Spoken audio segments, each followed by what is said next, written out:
lisan kita mengucapkan Allahu Akbar, hati kita juga sudah berniat, saya niat sholat zuhur misalnya.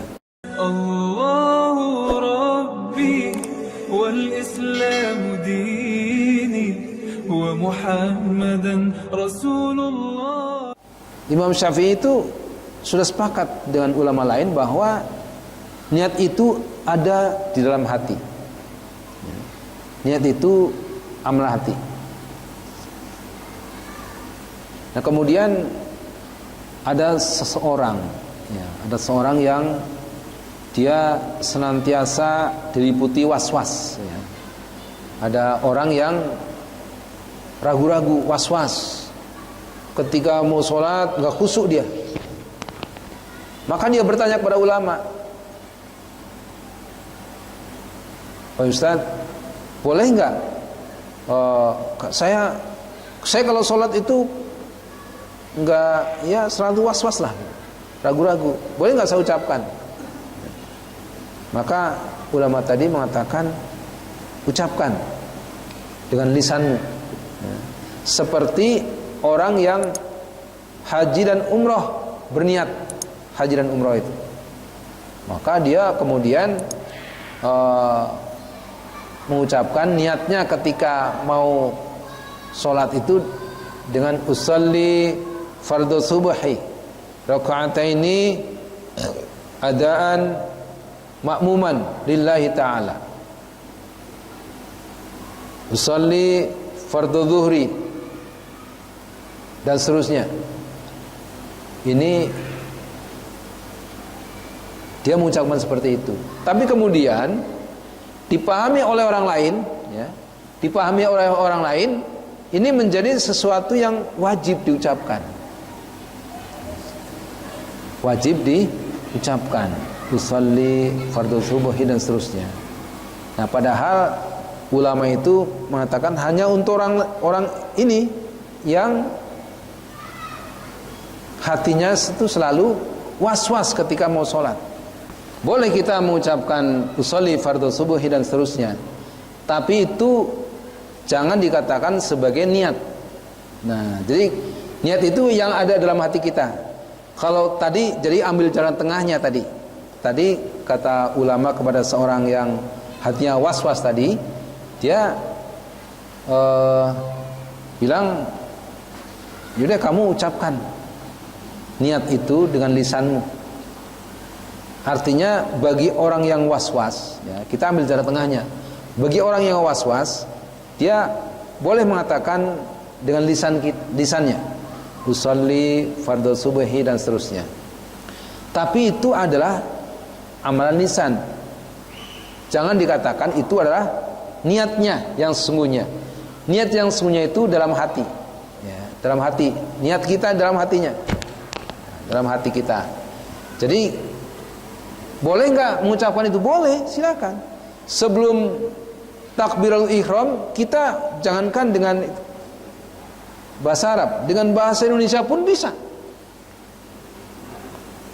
Saya mau sholat taubat, gimana niatnya ya? Gitu. Saya nggak tahu niatnya sholat taubat. Usolli apa gitu?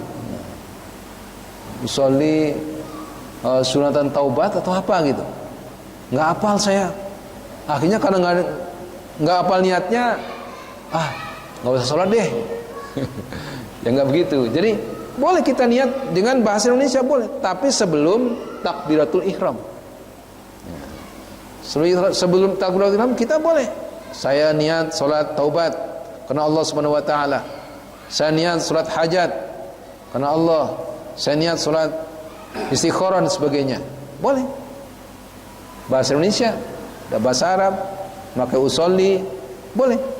Tapi kemudian ketika Allahu Akbar, ketika takbir, tidak ada lagi takbir Allahu Akbar, saya niat sholat zuhur 4 rakaat karena Allah Ta'ala, nggak bisa gitu.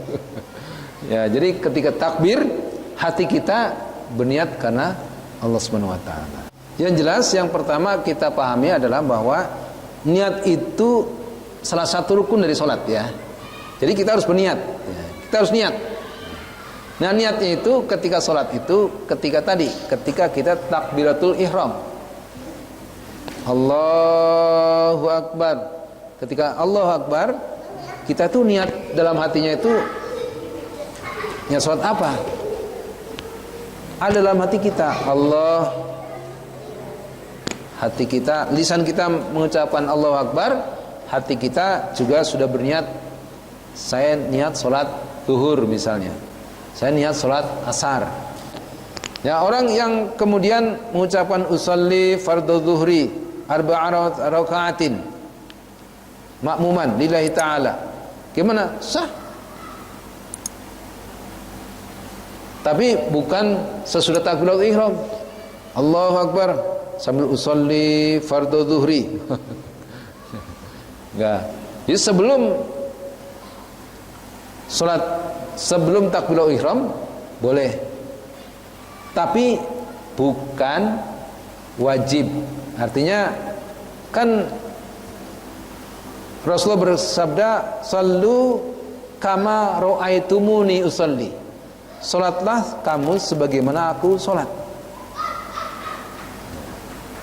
Rasulullah tidak pernah mengajarkan usolli fardhu subuhi, usolli fardhu zuhri dan sebagainya. Enggak ada. Kalau dicari hadisnya enggak ada. Itu dari ulama tadi. Soal niat itu ada dua versi. Yang pertama sebelum takbiratul ihram itu sudah niat kan. Ada juga yang baru dengan takbiratul ihram. Itu dia dalam hati. Apa dua-dua itu boleh atau enggak? Ya. Kalau kita niatnya sebelum takbiratul ihram, otomatis ketika takbiratul ihram kan niat kita ada. Gitu. Ya, jadi yang penting ketika takbiratul ihram itu kita sudah apa ya? Sudah ada niat. Gitu. Sudah ada niat bahwa kita mau sholat zuhur, kita mau sholat isya, kita mau sholat subuh dan sebagainya. Jadi sebelum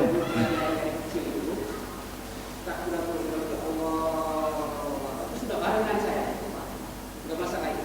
ya, Di sini ada, ucapan ada, nggak masalah. ya, memang begitu. Dan sholat saya sangat sampai. Ya memang begitu. Jadi ketika takbiratul ihram itu, disitulah niat kita ada. Jadi niat itu kan bagian dari atau rukun dari sholat kita, rukun sholat. Mau puasa, rukunnya pertama niat. Mau zakat kita juga niat. Kita mau haji juga niat.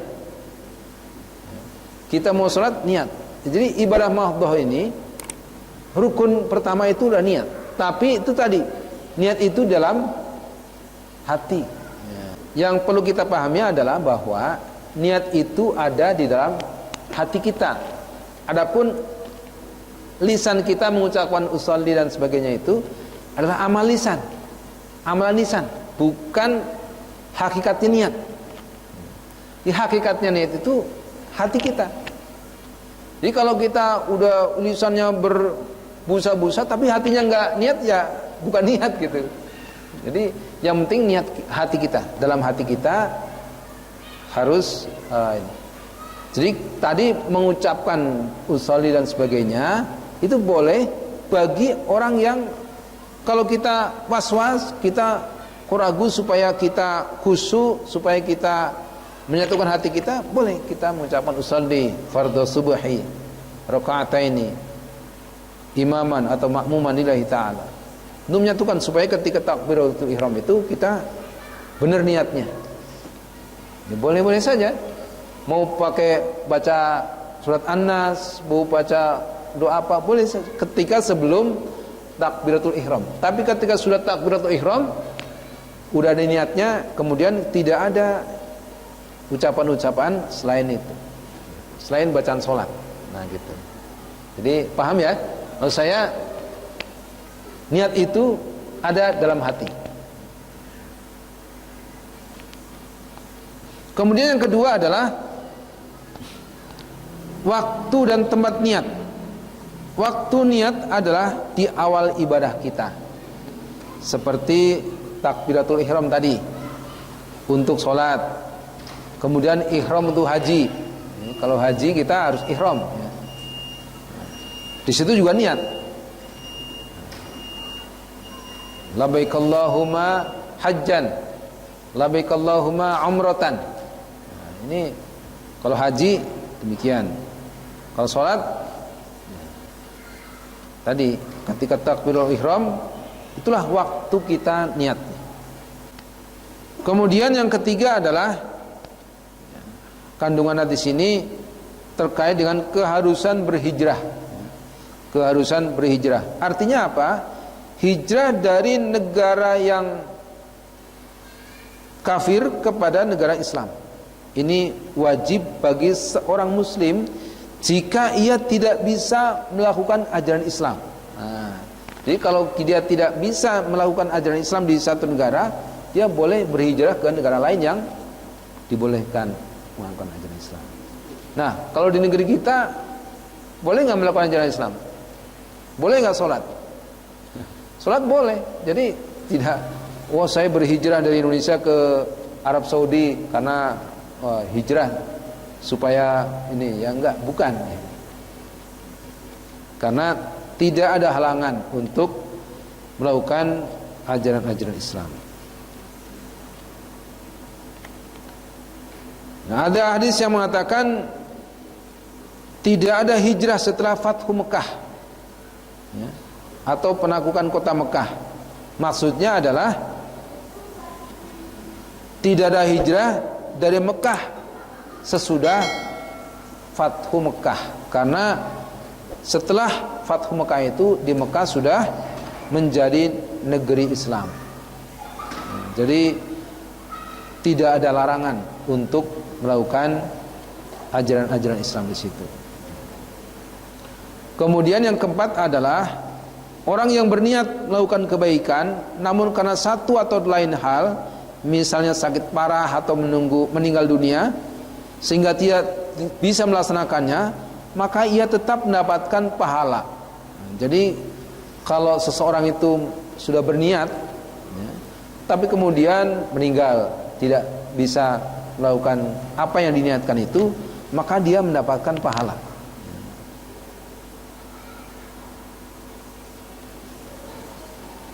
Kemudian yang kelima adalah hadis ini mendorong kita untuk ikhlas dalam segala perbuatan.